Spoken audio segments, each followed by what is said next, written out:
និយាយពីកូនដែលកើតមកដំបូងណាពុកម្ដាយចាំបាច់ទេសម្រាប់កូនអាត្មាថាអត់ចាំបាច់ទេមិនបានថាអញ្ចឹងឪពុកម្ដាយជាឈ្មោះនៃមនុស្សអ្នកបង្កើតអ្វីដែលត្រូវការដោយចាំបាច់គឺព្រំវិហារពីឪពុកម្ដាយឪពុកម្ដាយខ្លះបង្កើតហើយបើថ្ងៃមុនយកកូនទៅចោលក្នុងកណ្ដោសម្រាប់ឪពុកម្ដាយអញ្ចឹងត្រូវការដែរ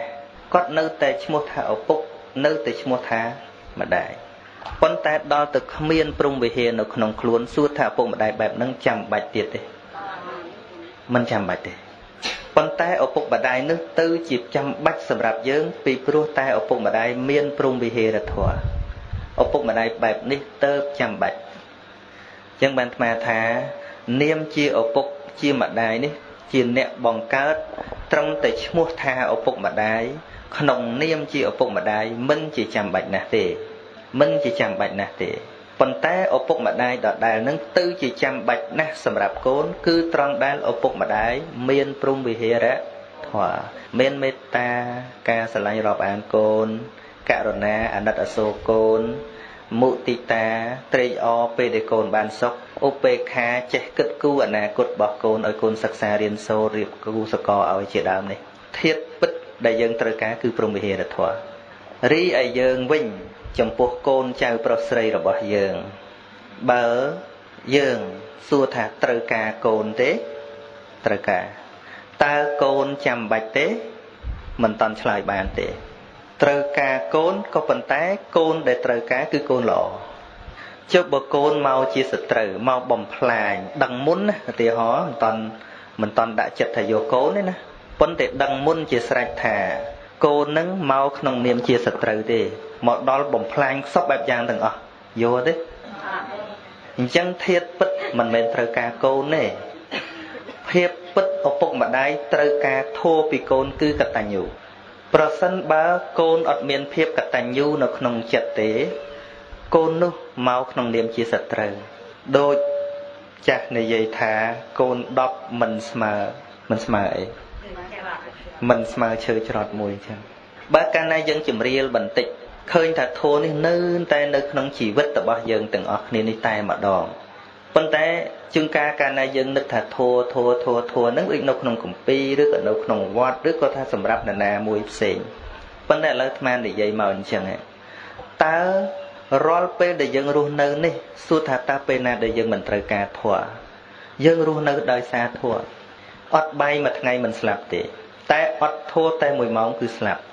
ឧទាហរណ៍ដូចជាយើងអង្គុយនៅជុំគ្នាទាំងអស់នេះប្រសិនបើអ្នកទាំងអស់គ្នានឹងគ្មានការរាប់អានយើងទេមានតែចិត្តខឹងស្អប់បន្ទុះសារាយសួរតែយើងអង្គុយបានសុខទេមានតែចិត្តច្រណែនមានតែចិត្តព្យាបាទមានតែចិត្តអាក្រក់មិនមានមេត្តាធម៌នៅក្នុងខ្លួនយើងដើរទៅណាក៏អត់បានសុខដែរដូច្នេះនិយាយពីការត្រូវការធម៌របស់យើងវិញនោះម្នាក់រួមទាំងសត្វដេរិឆានផងក៏ត្រូវការធម៌ដែរគ្រាន់តែគ្នាមិនដឹងថាតើស្អីជាធម៌ព្រោះខ្វះខាតនៅធម្មសញ្ញាគ្រាន់តែបដិសន្ធិពុកនៅក្នុងខ្លួនម្ដាយភ្លាមនៅក្នុងផ្ទៃម្ដាយភ្លាមមនុស្សត្រូវការជីវិតជីវ័នដែលកើតមុនគេនៅក្នុងផ្ទៃម្ដាយណាគឺលោភៈជីវ័នចិត្តជាប់ជំពាក់នឹងជីវិតនៅពេលដែលជាប់ជំពាក់ក្នុងជីវិតគឺត្រូវការអាណិតអាសូរពីអ្នកដទៃពិសេសគឺម្ដាយនឹងតែម្ដងដូច្នេះឲ្យតែមានជីវិតភ្លាមមកសត្វលោកត្រូវការធម៌ហើយគ្រាន់តែមិនអាចបញ្ញត្តិថាតើធម៌ដែលខ្លួនឯងត្រូវការគេហៅថាស្អីដែលចង់ឲ្យម្ដាយនឹងទុកជីវិតឲ្យកុំឲ្យរំលូតចោលកុំឲ្យស្អីចោលហ្នឹងនឹងហៅថាត្រូវការមេត្តាធម៌ត្រូវការក្តីស្រឡាញ់អំពីម្ដាយរបៀបនេះមិនមែនតែក្នុងមនុស្សយើងទេសូម្បីតែសត្វដែលយើងចិញ្ចឹមមើលចុះពេលណាយើងហៅវាដោយថ្នមហៅដោយសំឡេងទន់វានឹងបក់កន្ទុយដាក់យើងដូចឆ្កែអីចឹងវាសប្បាយចិត្តនឹងមកចិត្តយើងឆ្កែក៏ត្រូវការទេធម៌និយាយមែនទេណាមិនបាច់ដល់មនុស្សមែនទេញាតិញោមចាស់ណាមើលឆ្កែត្រូវការក្តីស្រឡាញ់ពីម្ចាស់ទេតាមពិតវាមិនមែនត្រូវការម្ចាស់ទេត្រូវការក្តីស្រឡាញ់ពីម្ចាស់បើម្ចាស់ចិត្តខូវៃវារាល់ថ្ងៃវាមកចិត្តអត់ទេធម៌នៅលើគោកប៉ុន្តែដោយការវិនិច្ឆ័យធម៌ខុសទៅធម៌រាល់ថ្ងៃនេះមិនបានចូលទៅចិត្តប្រជាជនយើងគ្រប់ស្រទាប់វណ្ណៈម្ល៉េះហើយប្រជាជនយើងដល់ច្រើន រស់នៅដោយអត់យល់ធម៌សាហាវទៅឃើញសាហាវទេគិរវៈដូចជាពាក្យថាគោរពបុគ្គលដែលគួរគោរពធម៌គោរពនឹងក៏ចង់អស់ដែរសពថ្ងៃក្មេងហើយចាស់មើលទៅដូចជាគ្មានគោរពអីទេតាមផ្លូវតាមអីហ្នឹងអាត្មាធ្លាប់មកនោះក្បែរគុលស្ពាន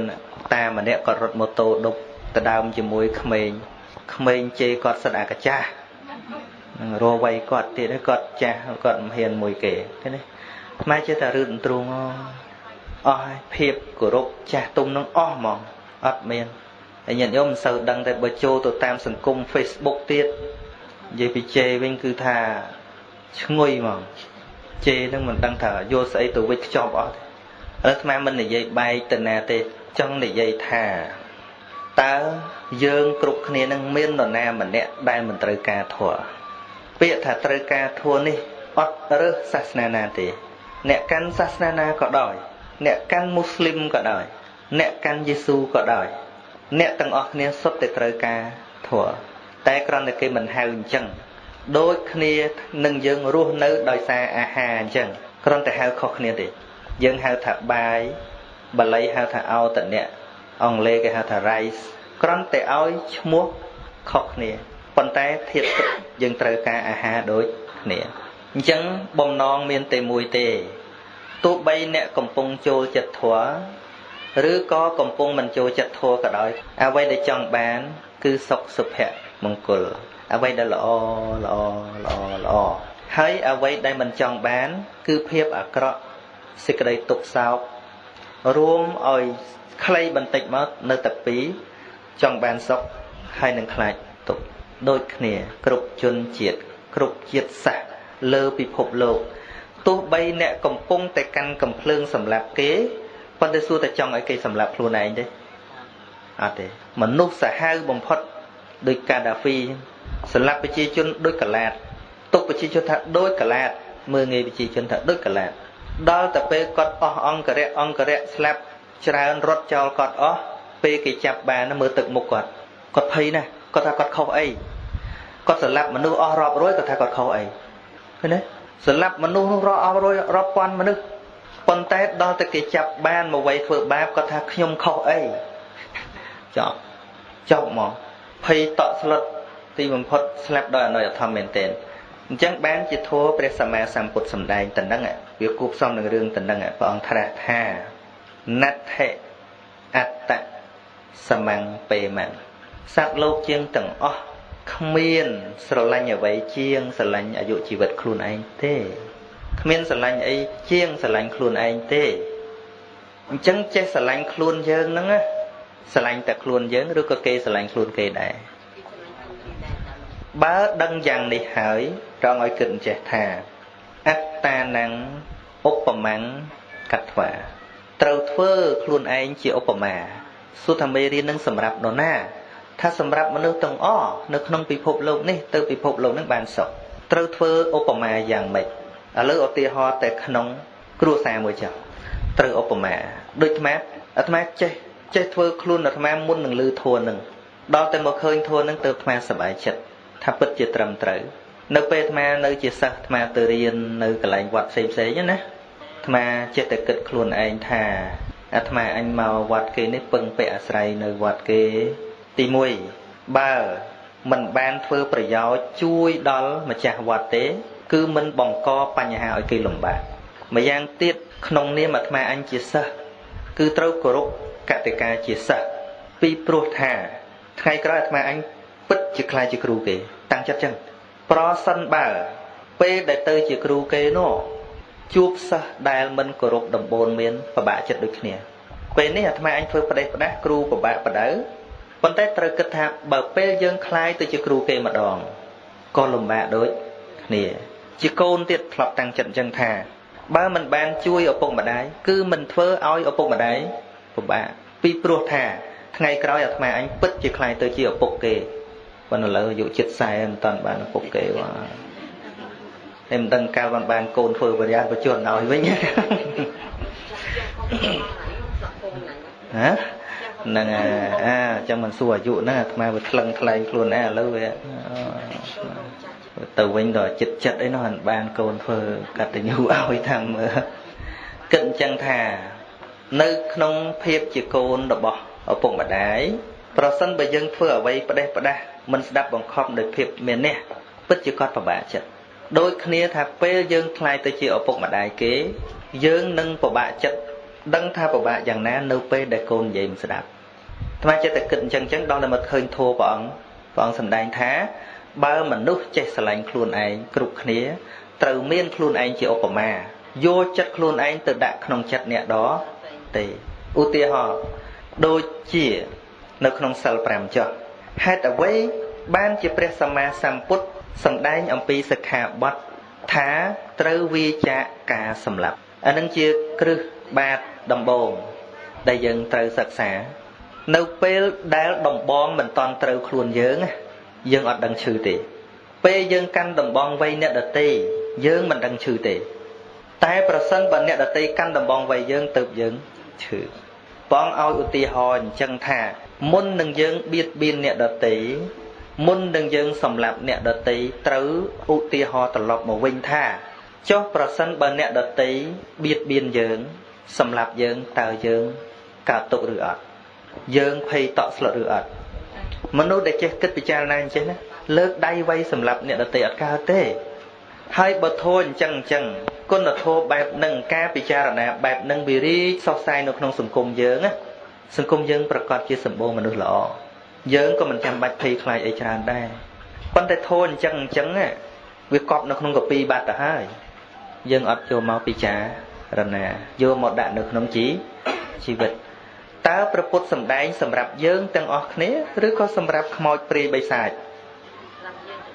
ប៉ុន្តែការធ្វើបុណ្យរបស់យើងភាគច្រើនយើងមិនសូវធ្វើបុណ្យដើម្បីសេចក្តីសុខបច្ចុប្បន្ននឹងទេចានថាធ្វើបុណ្យម្ដងប្រាថ្នាទៅជាតិក្រោយប្រាថ្នាកន្លែងមើលមិនឃើញព្រះពុទ្ធសម្ដែងនៅក្នុងផតេករតសូត្រថាអតីតជាធម៌កន្លងទៅហើយអនាគតជាធម៌មិនតាន់មកដល់ប៉ុន្តែអ្វីដែលយើងគួរគិតពិចារណានឹងធ្វើឲ្យបានល្អបំផុតនោះគឺបច្ចុប្បន្ន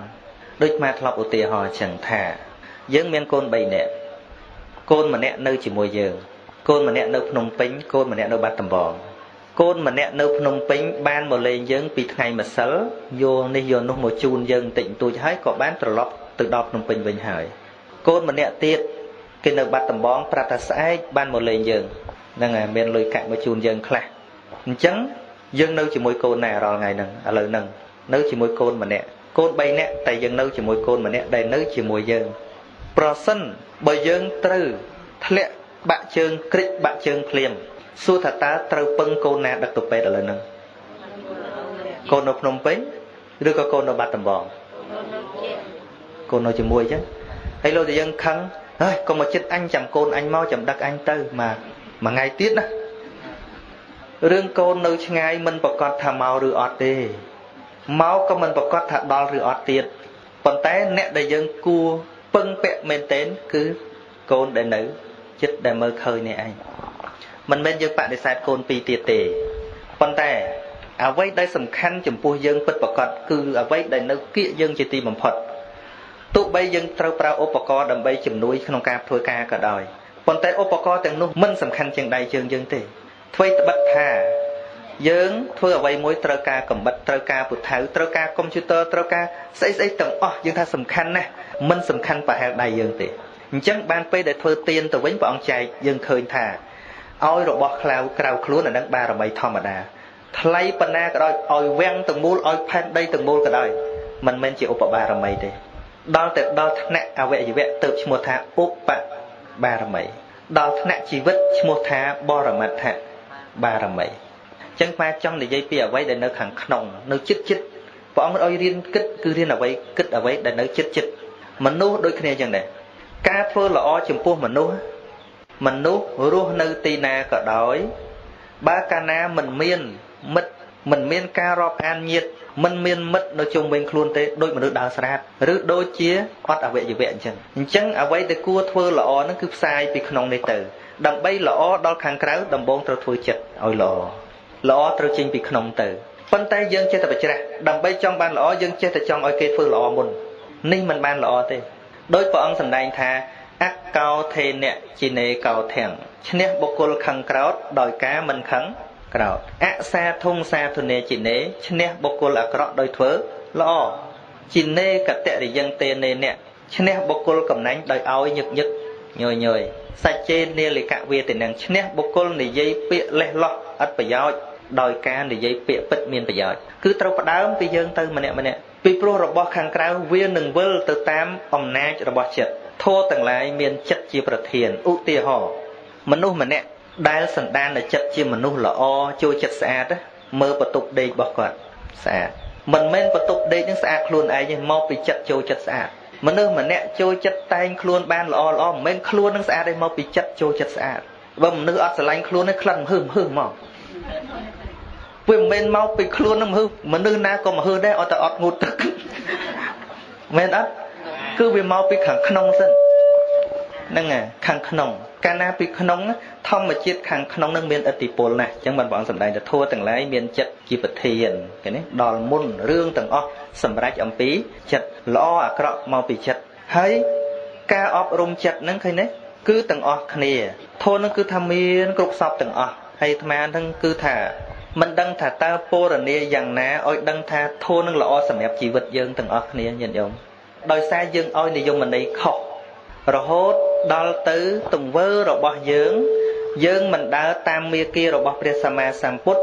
ធ្វើឲ្យអ្នកកាន់សាសនាដទៃនឹងយល់ច្រឡំពុទ្ធសាសនាមែនទែនសពថ្ងៃអញ្ចឹងបានថ្ងៃមួយមានជនជាតិហ្វីលីពីនមកវត្តមនីរតនឹង